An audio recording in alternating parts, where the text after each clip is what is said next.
చాలా అంటే చాలా రుచిగా ఇడ్లీతో ఈ విధంగా రెసిపీ తయారు చేసుకోండి. Hello friends, welcome to Andhra kitchen. ఇడ్లీతో తయారు చేసుకునే రెసిపీ కోసం ముందుగా మనం ఇక్కడ నేనైతే ఉల్లిపాయలు ఈ విధంగా కట్ చేసుకుంటున్నానండి. అంటే ఈ పెటల్స్ అనేవి, ఈ ఉల్లిపాయ పొరలు అనేవి కొంచెం పెద్దవిగా ఉండేలాగా కట్ చేసుకున్నాను.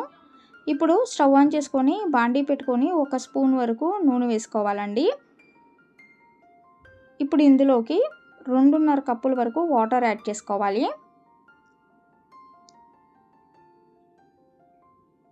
ఇక్కడ మనం ఇప్పుడు ఇన్స్టెంట్ ఇడ్లీ అనేది తయారు చేసుకుంటున్నామండి. ఇప్పుడు ఈ వాటర్లోకి కొంచెం ఉప్పు వేసుకొని ఈ నీళ్లు మరిగిన తర్వాత 1 కప్పు వరకు ఉప్మా రవ్వ, బొంబాయి రవ్వ, సూజీ అంటాం కదా, ఈ రవ్వను వేసుకొని ఉడికించుకోవాలి. ఉండలు కట్టకుండా ఉడికించుకోవాలండి. ఈ విధంగా కొంచెం దగ్గర పడిన తర్వాత 1/4 కప్పు వరకు బియ్యం పిండి వేసుకోవాలి.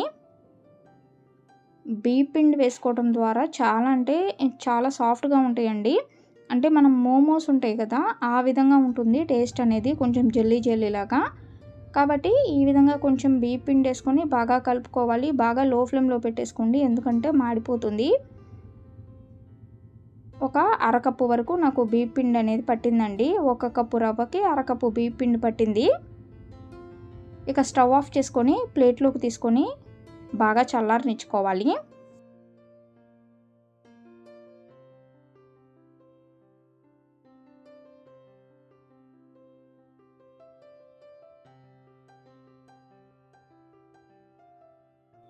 చల్లారిన తర్వాత మనం వేసుకున్న ఈ బియ్యం పిండి, అలాగే ఈ రవ్వ ఏదైతే మనం తయారు చేసుకున్నామో ఉడికించుకొని, ఈ 2 బాగా కలిసే వరకు కలుపుకోవాలండి. ఉండలు లేకుండా కలుపుకోవాలి.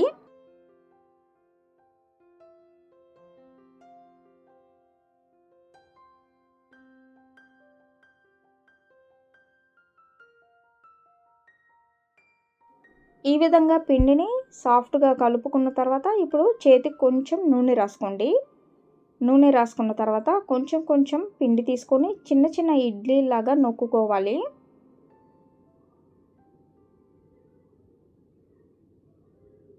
ఇలా పిండి మొత్తంతో చిన్న చిన్న ఇడ్లీలు అనేవి తయారు చేసుకోవాలండి.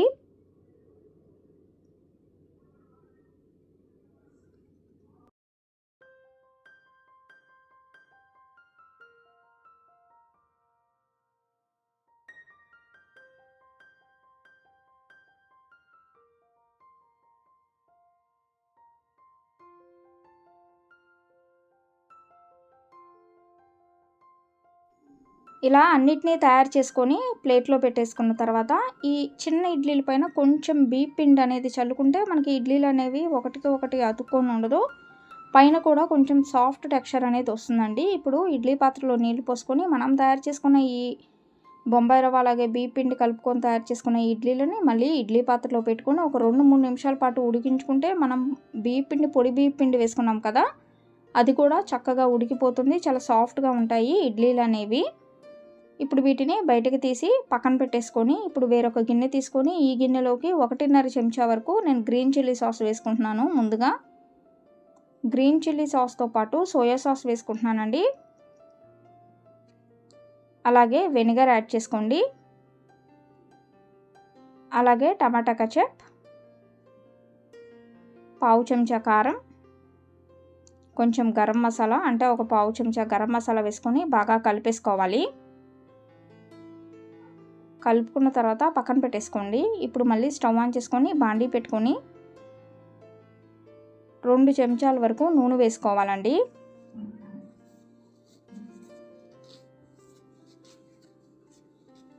నూనె కొంచెం కాగిన తర్వాత సన్నగా కట్ చేసుకున్న వెల్లుల్లి ముక్కలు, అలాగే సన్నగా కట్ చేసుకున్న అల్లం ముక్కలు వేసుకోండి. ఇవి కొంచెం వేగి కమ్మటి వాసన వస్తుంది అన్నప్పుడు ఇందులోకి ఉల్లిపాయ ముక్కలు వేసుకోవాలి. అలాగే క్యారెట్ ముక్కలు, పచ్చిమిరపకాయ ముక్కలు వేసుకొని 1 నిమిషం పాటు కలుపుకోండి. మనకి ఈ ఉల్లిపాయ ఇదంతా అనేది కూడా మనకి కొంచెం పంటికి తినేటప్పుడు కొంచెం క్రిస్పీగానే ఉండాలండి, మరీ సాఫ్ట్గా ఉంటే టేస్ట్ బాగోదు. ఇప్పుడు ఇందులోకి మనం ముందుగా రెడీ చేసి పెట్టుకున్నాం కదా సాసులు వేసుకొని ఈ పేస్ట్ వేసేసుకోవాలి. ఇప్పుడు ఒకసారి మళ్ళీ కలుపుకొని ముందుగా ఉడికించుకొని పెట్టుకున్నాం కదా ఇడ్లీలు వేసుకోండి. ఇప్పుడు ఇందులోకి కొంచెం ఉప్పు వేసుకోవాలి.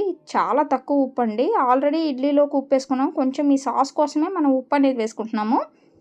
అలాగే టమాటాలు కూడా చిన్న చిన్న ముక్కలుగా కట్ చేసుకొని వేసుకొని ఒకసారి కలిపేసుకొని ఇందులోకి మొక్కజొన్న పిండి వాటర్ అదేనండి కార్న్ఫ్లోర్ కలుపుకున్న నీటిని వేసుకోవాలి. అయితే కార్న్ఫ్లోర్ నీటిని కూడా నేను సాస్ కలుపుకున్నాను కదా, అదే గిన్నెలో కలుపుకొని వేసుకున్నాను.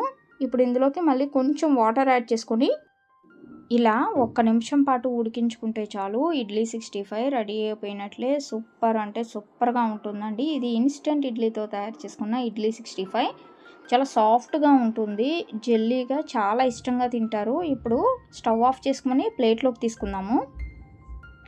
అలాగే మనం ఇదే ప్రాసెస్ని ఇడ్లీలు మిగిలినప్పుడు కూడా ఇలానే తయారు చేసుకోవచ్చండి. అయితే ఇక్కడ మనం వచ్చేసి ఇడ్లీలు ఉడికించుకున్నాం కదా ఇన్స్టెంట్గా చేసుకొని, అలా కాకుండా ఇప్పుడు సెకండ్ రెసిపీ వచ్చేసి ఇడ్లీలు మిగిలిన ఇడ్లీతో ఇడ్లీ 65 ఎలా తయారు చేసుకోవాలో చూద్దామండి.